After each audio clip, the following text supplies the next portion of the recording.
Bakame irusha ingufu inzovu n'imbogo. Umunsi umwe Bakame yagiye mu ishyamba ihahurira n'inzovu. Inzovu irayibwira iti mva imbere wawe usawa. Bakame irayisubiza iti aho ntiwagize ngo ubugabo ni ubunini, niba utabyemera ngo ino dusiganwe turebe urusha undi imbaraga, cyangwa se kubera ko uzi ko udashobora guterura ibyo biguru byawe ngo dusiganwe, enda dushaka umugozi dukururane turebe urusha undi ingufu. Inzovu iraseka iti nta soni kuvuga ibyo, ukungana uko tugakururana. Bakame iti ubwo urabitinye rero uratsinzwe. Inzovu iti mbega akagabo kirarira, ceceka waba usawa. Iti ngaho nikagende kaza n'umugozi, ariko kamenye ko nzagashikuza rimwe nkakamanika mu giti bisiga bikakarirayo. Bakame iti ndumva gutukana byo warabyize, ariko nidukururana nkakunesha uzangororera iki? Inzovu iti nzaguha inzoga mu kibindi maze ugende uyisangiye n'akagore kawe, kandi tuzuzura cyane. Bakame iti impaka zizakemurwa ejo rero. Zimaze gutandukana, Bakame ihura n'imfizi y'imbogo irayibwira iti amashyo mbogo. Imbogo irayisubiza iti pu sindamukanya n'utugabo twimbwa nkawe. Bakame iti uranyikorereje, tugiye guhiganwa turebe urusha undi ingufu. Ngiye kuzana umugozi w'umurungu ukomeye, fata umutwe umwe ufata undi, maze dukurane turebe urusha undi ingufu. Imbogo iti genda uzawuzane ejo, ningukurura nkakwiyegereza nzakunyukanyuka nkugire ubushingwe.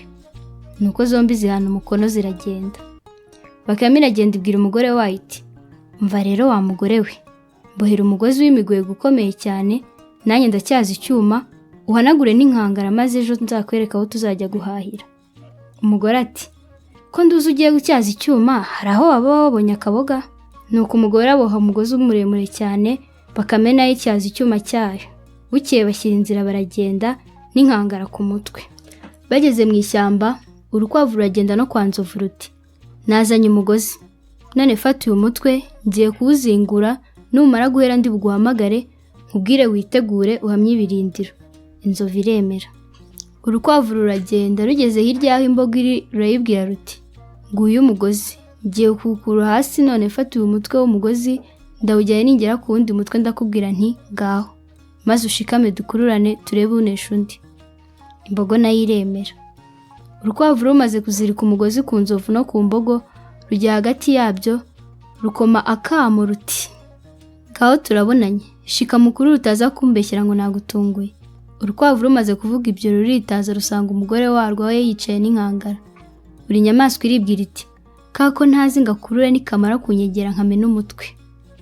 Nuko zirakurura ibyoya birazirenga. Inzovu imaze kunanirwa icyuya cyayirenze iribaza iti none ko kubunini bwaba atari bwo bugabo, ko numva kakabwa kanshegeshe. Ya mbogo nayo aho iri ibihembe bisigaye bikuba ku butaka, urufuro rwayirenze nayo ikibaza iti kakagabo gatemwa amabuye. Nabo Bakame n'umugore aho bicaye bakaryana inzara bagira bati koko ubunini si bwo bwenge. Agakwavu kabonye ibyagira, amaso yayivuyemo umutwe, bigiye gukonoka gatema umugozi. Uko byagakuruye nuko inzovu iragenda ikubita igitwe ku ibuye iraca. Imbogo nayo mu ruhande rwayo igiye kugwira henuka, igwira ibihembe byayo bikonyereraho birayica.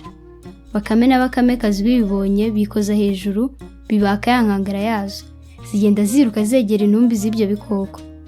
Nuko zirabiketagura nta cya cyuma zitwaje. Zirangije inyama zirayiziyora zizishyira mu nkangara, zirikorera zirataha. Bakame ikubita ikivugiriza iti ntubona se ko ubugabo atari ubunini? Bakamekazi iti no gushaka neza bitera ishema.